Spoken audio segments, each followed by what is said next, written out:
on migration. You see, for lack of knowledge, my people perish. I have a young friend who always wanted to travel. Right. I advised her, she never agreed. So I took her. Her visa for stay was 6 months. Within 3 months, she was crying that she wants to come back. Why is that? Because it is not easy out there. You have to be there to know. If you go for holiday, you are okay. But as my sister said, if you enter winter and you have to wake up in the morning to go and work. Fighting. Yes, it does not matter whether it is raining, you have to walk through. And at the end of the day, when you collect your money, the system sucks everything. Your rent, your taxes, your MOT, your car, your so many things. So at the end of the day, most people who come here and they flaunt around, some come with loans. I see. Some get loans from banks to come and build. Because that economy, you are able to, if your credit score is good. That is why I was telling His Excellency Baumia that you want to bring credit score to Ghana. Ghana itself hasn't got a good credit score. So how do you bring it here? So abroad, when you have a good credit score, you can borrow.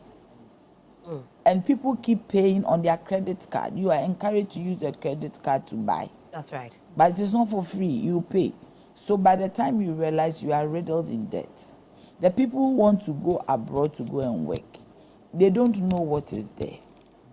Do you get me? Sometimes the system will take your money that so much that at the end of the day, you end up less than what you'll be collecting in Ghana and working more.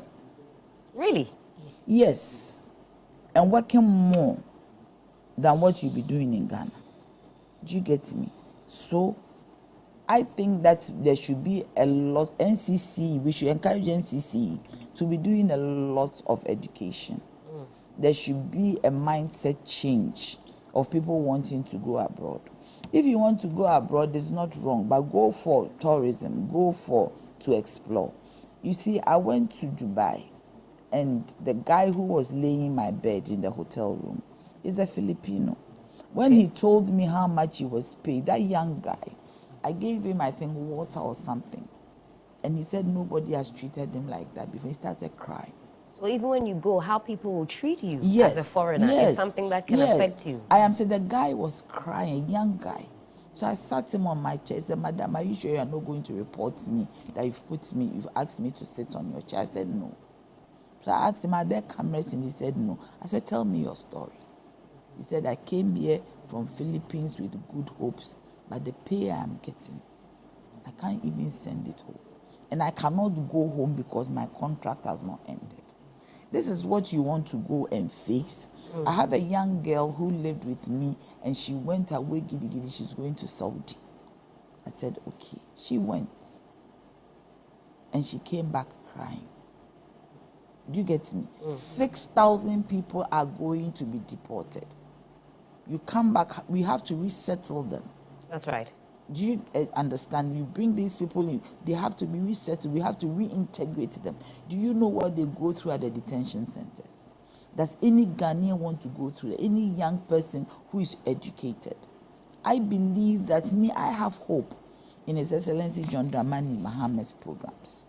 And that is why I am here today working for him.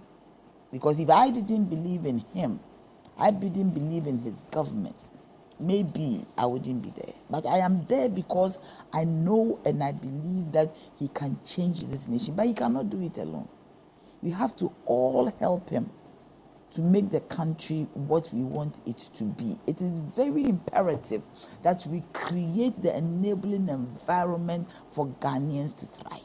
And I'm also saying that we should also try and build up investors from Ghana so that most of the money that we have, most of the money they make will stay within the country. Absolutely. So we shouldn't encourage our young ones to leave. They should stay because otherwise they might be part of the 6,000. Especially returning home. Yes, especially in America. Because when you go there, you need to get your papers to work. It's not like before. It will take time for you to get your papers to work. And all throughout, you're supposed to feed yourself, support yourself, and all of that. The feeding class, somebody can feed. What about when you are sick? Sick. You don't have insurance. You can't go to the hospital. You'll be sick in your room shaking. And I mean, nobody will look after you. So we beg them, they should stay and let's build Ghana. They shouldn't Nana Yaa, go thank anywhere. you.